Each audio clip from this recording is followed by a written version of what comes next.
Hi friends, welcome to Alamu Veera's channel and vlogs. எல்லோருக்கும் இன்றைய நாள் இனிய நாளாக அமையட்டும். நம்ம இன்றைக்கி இந்த வீடியோவில் இது புரட்டாசி மாதம் இல்லையா, நம்ம பெருமாள் கோவிலை பற்றி தாங்க பார்க்க போகிறோம். பெருமாள் கோவில் எங்கே இருக்குதுன்னு பார்த்தீங்கன்னா நம்ம கீரைப்பாக்கத்தில் தாங்க இருக்குது. கீழே வந்துட்டு நம்ம காலபாபா இருக்கார் இல்லையா, அவருக்கு மலைக்கு மேலே தான் நம்ம பெருமாள் இருக்கார். ஒரே இடத்துல தாங்க எல்லா தெய்வங்களும் இருக்காங்க. அங்கே என்னென்ன சாமி இருக்காங்க வாங்க நம்ம வீடியோக்குள்ளே போய் பார்க்கலாம். அதே மாதிரி இந்த வீடியோ உங்களுக்கு கண்டிப்பாக பிடிக்கும். கடைசி வரைக்கும் ஸ்கிப் பண்ணாமல் பாருங்கள், உங்களுக்கு கண்டிப்பாக இந்த வீடியோ பிடிக்கும். வாங்க இப்போ வீடியோக்குள்ளே போகலாம். நான் கீரைப்பாக்கம் காலபாபா கோயிலை பற்றி ஏற்கனவே வீடியோ போட்டிருக்கேன்னு சொன்னேன் இல்லையா. கீழே வந்துட்டு நம்ம காலபாபா கோயில் வந்துட்டு இப்படி தாங்க இருக்கும். அதே மாதிரி நம்ம பாபா கோயிலுக்கு மேலே நம்ம இப்போ ஏற போகிறோம், பெருமாளை பார்க்க போகிறோம் இல்லையா. மேலே போகிறதுக்கு முன்னாடியே ஃபஸ்ட்டு வந்துட்டு சிவன் இருப்பார். சிவன் பேர் வந்துட்டு குபேர ஈஸ்வரர். சிவனுக்கு ஏற்ற மாதிரி நந்தீஸ்வரர் இருப்பார். சிவனுக்கு பின்னாடி அந்த பக்கம் பார்த்திங்கன்னா சர்வமங்கல சனி பகவான் இருப்பார். சனி பயிற்சி அந்த மாதிரிலாம் அவருக்கு வந்துட்டு நல்லா பூஜை நடக்கும். மற்ற நாட்களில் கோவில் பூட்டி தான் இருக்கும். அதுக்கப்புறமா நம்ம அப்படியே பொறுமையாக மலைக்கு மேலே ஏறி போனோம்னா நல்லா நல்லா செடி மரம் எல்லாமே நிறைஞ்சி இருக்குங்க. பார்க்குறதுக்கு நல்லா பசுமையாக அவ்வளோ அழகாக இருக்கும். மலைக்கு மேலே நம்ம கோவிலுக்கு போயிட்டோன்னா நல்லா அமைதியாக அந்த குருவி பறவைகள் சத்தத்தோட நல்லா அமைதியாக இருக்குங்க நம்ம பெருமாள் கோவில். உள்ள நிறைய தெய்வங்கள் இருக்காங்க. அதே மாதிரி மலைக்கு மேலே இப்போ போயிட்டுருக்காங்களே எங்கள் அண்ணி, அவங்க வந்துட்டு இந்த பக்கம் போனோன்னா நல்லா செங்குத்தாக இருக்கும் கொஞ்சம் பாதை. அதே மாதிரி இந்த பக்கம் இருந்து நம்ம நேராக நம்ம ஃபஸ்ட்டு ஏறினதுலேருந்தே நம்ம நேராக போய் ரைட்டில் திரும்பினோன்னா கோவில் வந்துடும். அது வந்துட்டு கொஞ்சம் சமமாக இருக்கும். ஆனால் நாங்கள் வந்துட்டு இந்த பக்கமாக தான் எப்பயுமே இந்த செங்குத்தாக இருக்குல்ல, கொஞ்சமாக ரொம்பலாம் செங்குத்து கிடையாதுங்க, லைட்டாக கொஞ்சம் உயரமாக இருக்கும். அதே மாதிரி மழை பெஞ்சதால் அங்கங்கே கல் வந்து லைட்டாக உருண்டு வந்திருக்கு. மற்றபடி பாதையெல்லாம் ரொம்பவே நல்லாயிருக்கும். அப்படியே நம்ம மலைக்கு மேலே ஏறி போகலாமாங்க.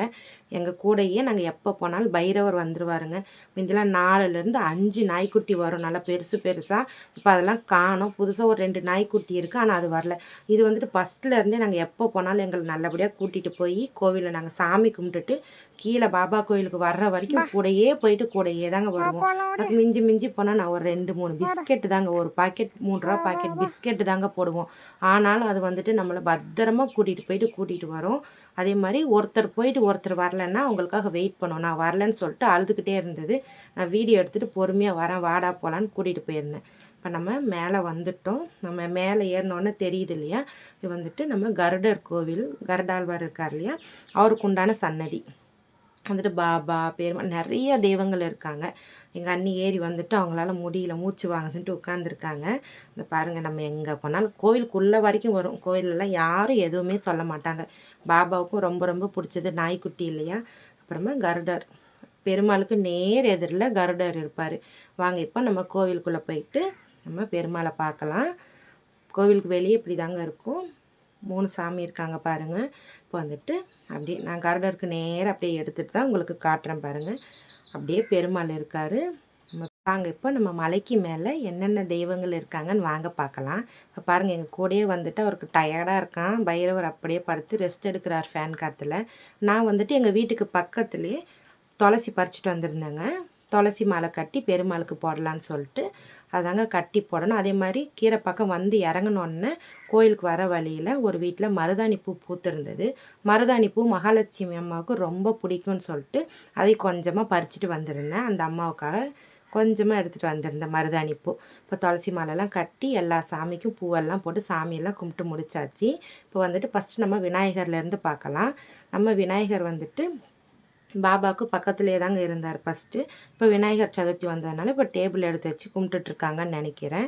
இப்போ விநாயகருக்கு வந்துட்டு பூ போட்டு அவருக்காக சாக்லேட் எடுத்துகிட்டு வந்திருந்தேன். சாக்லேட்லாம் வச்சு விளக்கெல்லாம் ஏற்றி நல்லபடியாக அவருக்கு சாமி கும்பிட்டு முடிச்சாச்சு. நம்ம விநாயகருக்கு அடுத்ததான் நம்ம இப்போது பாபாவை பார்க்க போகிறோம். நம்ம கீழே காலபாபா கோயில் வந்துட்டு காலபாபா நல்லா கருப்பு கலரில் இருப்பார். இப்போ மேலே வந்துட்டு நம்ம பாபா நல்லா வெள்ளை கலரில் நல்லா சூப்பராக நல்லா சிரித்த மாதிரி, யார் பார்த்தாலும் சரிங்க அப்படியே சிரித்த மாதிரி நம்மளையே பார்க்குற மாதிரி இருப்பார் நம்ம குபேர சாயி. அவருக்கும் விளக்கெல்லாம் ஏற்றி பிஸ்கெட்டு அப்புறம் இனிப்பு பிரசாதம்லாம் வச்சு அவருக்கும் பூஜை பண்ணியாச்சு. பாருங்கள் நம்ம பாபா எப்படி இருக்காருன்னு சொல்லுங்கள். நல்லா அழகாக சிரிச்சுக்கிட்டே இருப்பார். இப்போ நம்ம குபேர சாயியும் பார்த்தாச்சு.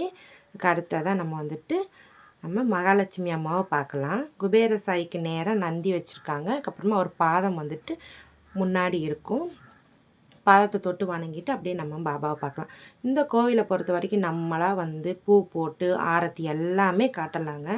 அடுத்து வந்துட்டு நம்ம மகாலட்சுமி அம்மா.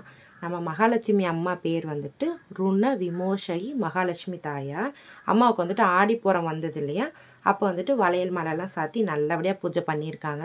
என்னால் தான் வர முடியல. நான் ஒரே ஒரு வாட்டி அம்மாவுக்கு போய் பார்த்துருக்கேன். ஆடிப்பூரம் அதுக்கப்புறமா விளக்கு பூஜைலாம் நல்லா சூப்பராக ஆடி மாதத்தில் பண்ணுவாங்க அம்மாவுக்கு. இது மாதிரி அம்மாவுக்கு பூஜைலாம் பண்ணியிருக்காங்க பாருங்கள்.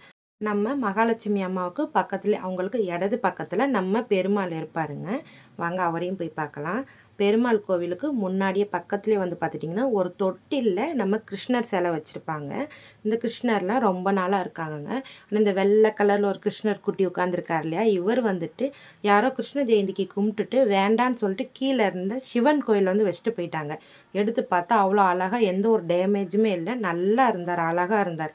அவர் அப்படியே எடுத்துகிட்டு வந்து நல்லா அவரை குளிப்பாட்டி சந்தன குங்குமம் பொட்டு எல்லாமே வச்சுட்டு அவருக்கு கொஞ்சமாக பிரசாதம் எடுத்துகிட்டு வந்திருந்தேன். அதையும் ஊட்டி விட்டு ஒரு பூ போட்டு அவரையும் இந்த தொட்டியில் உட்கார வச்சிட்டேன். ஒரு 2 வருஷத்துக்கு மேலேயே நம்ம கிருஷ்ணர் குட்டி இந்த தொட்டிலில் உட்காந்துருக்காரு. அப்படியே நம்ம பெருமாளையும் பார்க்கலாமாங்க. புரட்டாசி மாதம்னாலே பெருமாளுக்கு உகந்த நாள். நான் இன்றைக்கி வந்துட்டு முந்திலாம் அடிக்கடி வருவாங்க, வாரம் வரும்போதெல்லாம் மேலே ஏறி வருவோம். இப்போ அந்த அளவுக்கு கொஞ்சம் வர முடியல. கீழே வந்துட்டு பாபாவை மட்டும் கும்பிட்டுட்டு போயிடுது. ஆனால் புரட்டாசி மாதன்றதுனால கண்டிப்பாக வந்தே ஆகணும்னு சொல்லிட்டு மேலே ஏறி வந்து பெருமாளை தரிசிக்கிறதுக்காக வந்தாச்சு. அப்புறமா இவர் தான் நம்ம பெருமாள். நம்ம பெருமாளோட பேர் வந்துட்டு ருண விமோசன விஷ்ணு பகவான். இவரோட பேர் வந்துட்டு, ஆனால் பெருமாள் சொல்லி பழகினதுனால பெருமாள் சொல்கிறேன். நம்ம பெருமாளுக்கு தான் நிறைய பேர் இருக்கு இல்லையா, நாராயணா, விஷ்ணு பகவான், கோவிந்தா அப்படின்னு நிறைய பேர் இருக்குது, ராமா அப்படின்ட்டு. நம்ம பெருமாளையும் பாருங்கள். நம்ம பெருமாளுக்கு நேர் எதிரிலேயே கருடாழ்வார் இருப்பார். நான் வரும்போதே உங்களுக்கு காட்டினேன் இல்லையா, இப்போ நான் காட்டுறேன் பாருங்கள். அவருக்கு நேராக வெளியே இருப்பார் நம்ம கருடாழ்வார் பகவான்.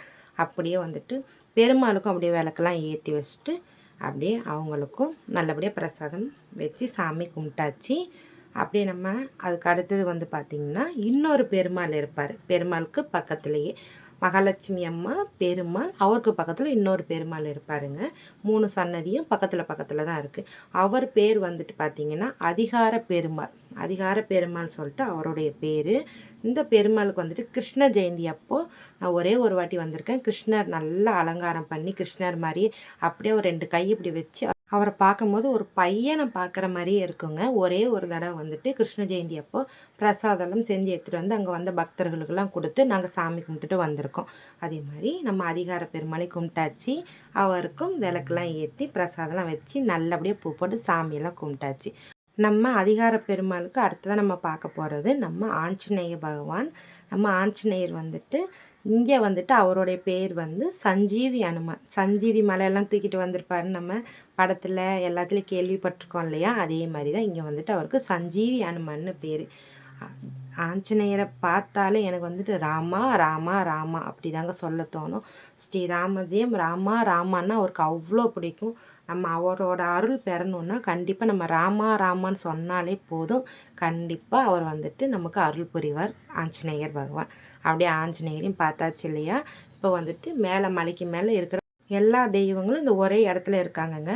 விநாயகர், பாபா, அப்புறம் ஐயப்ப ஃபோட்டோ கூட உள்ளே இருக்குங்க. அதுக்கப்புறம் மகாலட்சுமி அம்மா, பெருமாள், அப்புறமா அதிகார பெருமாள், ஆஞ்சநேயர், இவங்க எல்லாருமே ஒரே இடத்துல இருக்காங்க இல்லையா.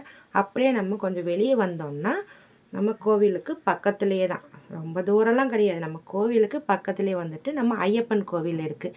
ஐயப்பன் கோவில் வந்துட்டு கார்த்திகை மாதம் நல்ல விசேஷமாக இருக்கும். மற்ற நாட்களில் வந்து அவங்க பூஜை பண்ணிவிட்டு பூட்டிகிட்டு போயிடுவாங்க. அதே மாதிரி இதான் நம்ம 18 படி வச்சு கட்டின நம்ம ஐயப்பன் கோவில். கார்த்திகை மாதம்லாம் நல்லா அவ்வளோ விசேஷமாக இருக்குங்க நம்ம ஐயப்பன் கோவில். ஐயப்பனுக்கு பக்கத்துலேயே அவருக்கு இடது பக்கம் வந்துட்டு நம்ம 18ஆம் படி கருப்பண்ணசாமி வச்சுருப்பாங்க. தேங்காய் உடைக்கிறதுக்கு முன்னாடி கொஞ்சம் தொட்டி மாதிரி கட்டியிருக்காங்க. அதுக்கப்புறமா நம்ம கருப்பசாமி இருப்பார். அவருக்கு பக்கத்துலேயே காட்டுறேன் பாருங்கள். ஐயப்பன் நல்லா குட்டியாக இருப்பாருங்க, பார்க்குறதுக்கு அவ்வளோ அழகாக இருப்பார் உள்ள. கார்த்திகை மாதம் வரும்போது அப்போல்லாம் பார்த்துருக்கேன். அதே மாதிரி இவர் தான் நம்ம கருப்பண்ணசாமி அப்படியே கும்பிட்டாச்சு. மலைக்கு மேலே இருக்கிற எல்லா சாமியும் உங்களுக்கு காட்டிட்டேன். நல்லா அமைதியாக, நல்லா அந்த பறவைகள் சத்தத்தோட நல்லா மனசார ரிலாக்ஸாக வந்து நல்லபடியாக அவங்களுக்கு பூஜை பண்ணி நல்லபடியாக சாமி கும்பிட்டாச்சு. இப்போ நம்ம அப்படியே வந்துட்டு கீழே இறங்கி போயிட்டு அன்னதானம் தான் சாப்பிட போகிறோம். நாங்கள் நான் வந்துட்டு பஸ்ஸில் தான் நாங்கள் வருவோம். நானும் எங்கள் அண்ணின்னு சொன்னாலே அவங்களும் பஸ்ஸில் தான் வருவோம். வண்டிலாம் எங்ககிட்ட கிடையாது. வண்டி எங்கள் வீட்டுக்காரெலாம் கடைக்கு எடுத்துகிட்டு போயிடுவார். அதனால் வந்துட்டு நாங்கள் பஸ்ஸில் தான் வாரம் வந்துட்டு நல்லபடியாக சாமியெல்லாம் கும்பிட்டுட்டு அன்னதானம் சாப்பிட்டுட்டு போவோம். வியாழக்கிழமை கண்டிப்பாக அன்னதானம் நடக்கும். பாருங்கள், பைரவர் நம்மளை கூட்டிகிட்டு போயிட்டு மறுபடியும் கீழே கூட்டிகிட்டு போகிறாரு பாருங்கள். வியாழக்கிழமை எத்தனை பேர் வந்தாலும் நல்லபடியாக அங்கே அன்னதானம் நடக்குங்க நம்ம பாபா கோவிலில். அதே மாதிரி நம்ம பாபா கோயிலில் நிறைய பேர் அன்னதானத்துக்கு அரிசி மூடை, பருப்பு, எண்ணெய் எல்லாமே வாங்கி கொடுப்பாங்க. அதே மாதிரி அவங்கவுங்களால முடிஞ்சது ஒரு உப்பு பாக்கெட்னாலும் நம்ம சமையலுக்கு போய் நல்லபடியாக சேரப்போகுதுங்க அன்னதானத்துக்கு. அவங்கவுங்களால முடிஞ்சது கண்டிப்பாக செய்யலாம். நிறைய பேர் செஞ்சுட்டும் வராங்க. ஏன் என்னால் எப்போ முடியுமோ அப்போல்லாம் நானும் வந்துட்டு என்னால் முடிஞ்சது வந்துட்டு நான் அன்னதானத்துக்கு வாங்கி கொடுப்பேன். அதே மாதிரி நீங்களும் ஒரு வாட்டி கீரைப்பாக்கத்தில் இருக்கிற நம்ம காலபாபா கோவிலுக்கு போய் பாருங்கள். கீழே இருக்கிற நம்ம கருப்பு கலர் காலபாபாவை பார்த்தாலே உங்களுக்கு கண்டிப்பாக பிடிக்கும். அதே மாதிரி மலைக்கு மேலே இருக்கிற நம்ம பெருமாளையும் உங்களுக்கு கண்டிப்பாக பிடிக்கும். இப்போ புரட்டாசி மாதன்றதுனால எல்லா கோவில்லையும் கூட்டம் நிறைய இருக்கும். அதே மாதிரி இங்கே இருக்கிற நம்ம பெருமாள் கோயிலில் நீங்கள் எப்போ வேணால் போய் நல்லா சூப்பராக மனசுக்கு நிறைவாக மலைக்கு மேலே பொறுமையாக ஏறி போய் அங்கே இருக்கிற எல்லா தெய்வங்களையும் நீங்கள் தரிசிச்சுட்டு வரலாம். உங்களுக்கும் ரொம்ப ரொம்ப பிடிக்கும். அதே மாதிரி நம்ம பாபா கோவிலில் நிறைய பேர் நிறைய அரிசி மூடை, பருப்பு, எண்ணெய், உப்பு இந்த மாதிரி காய்கறி இந்த மாத கடைசியில் வந்துட்டு அங்கே கூட்டு பிரார்த்தனை நடக்குங்க. மாத கடைசி ஒவ்வொரு மாதமும் மாத கடைசி வர சனிக்கிழமை அன்னைக்கு அங்கே கூட்டு பிரார்த்தனை நடக்கும். அந்த கூட்டு பிரார்த்தனையில் கலந்துக்கிட்டு எத்தனையோ பேருக்கு எத்தனையோ பிரச்சனைகள் தீர்ந்து எல்லாரும் நல்லா இருக்கிறதா சொல்கிறாங்க. அங்கே வந்துட்டு வர பக்தர்களுக்கு அன்றைக்கி வந்து நிறைய பேர் காய்கறியெல்லாம் வாங்கிட்டு வந்து கூட்டு பிரார்த்தனைக்கு வராங்களே எல்லா பக்தர்களுக்கும் சாப்பாடெலாம் செஞ்சு அன்னதானம் மாதிரியும் போடுவாங்க. வியாழக்கிழமை அன்னதானம் ஒருத்தவங்க அவங்க கையால் வந்து சமைச்சி எல்லோருக்கும் சாப்பாடெலாம் பரிமாறுவாங்க. நிறைய பேருக்கு அந்த மாதிரி செய்கிறது பிடிக்கும் இல்லையா? இந்த மாதிரி நிறைய விஷயம் நம்ம காலபாபா கோவிலில் நடக்கும். அதே மாதிரி கோவிலுக்கு போயிட்டு வந்து எங்கள் வீட்டில் இருக்கிற பாபாவுக்கும் நல்லபடியாக அன்றைக்கி பூஜை பண்ணியாச்சு வியாழக்கிழமை. நம்ம வீட்டு பாபா எங்கேருந்து வந்தார்னா ராமேஸ்வரத்துலேருந்து வந்தார் நம்ம வீட்டு பாபா. பாபா யாருன்னே தெரியாமல் இருந்தப்போ எங்கள் வீட்டுக்கு பாபா வந்தார். நாங்களாம் போய் வேறு ஒரு பொருள் வாங்க போனப்போ இவர் தான் பாபான்னு தெரிஞ்சதுக்கப்புறமா வாங்கிட்டு வந்தவர் தான் நம்ம வீட்டு பாபா. அதே மாதிரி இவர் வந்து 13 வருஷத்துக்கு மேலேயே ஆயிடுச்சு. இவர் வந்து எவ்வளவோ அற்புதம் பண்ணியிருக்கார். அதெல்லாம் சொல்லணும்னா பெரிய கதையாக போகும். எல்லோரோட வாழ்க்கையிலும் அப்படி தான் நம்ம பாபா ஒவ்வொரு அற்புதத்தை பண்ணியிருப்பார். அதே மாதிரி நம்ம கீரை பக்கத்தில் பெருமாள் கோவில் பார்த்தோம் இல்லையா? அந்த பெருமாள் கோவிலுக்கு கடன் தீர்த்த பெருமாள் கோவில்னு ஒரு பேர் இருக்குங்க. இந்த வீடியோ உங்களுக்கு கண்டிப்பாக பிடிச்சிருக்குன்னு நினைக்கிறேன். நம்ம சேனலுக்கு லைக் பண்ணுங்கள், ஷேர் பண்ணுங்கள், சப்ஸ்கிரைப் பண்ணுங்கள். சப்ஸ்கிரைப் பண்ணாமல் பார்த்துட்டு இருந்தீங்கன்னா ப்ளீஸ் சப்ஸ்கிரைப் பண்ணிக்கோங்க. பக்கத்தில் இருக்கிற பெல் பண்ணி கிளிக் பண்ணிக்கோங்க. நான் போகிற வீடியோ அடுத்தடுத்து உங்களுக்கு நோட்டிஃபிகேஷனாக வரும். தேங்க்ஸ் ஃபார் வாட்சிங்.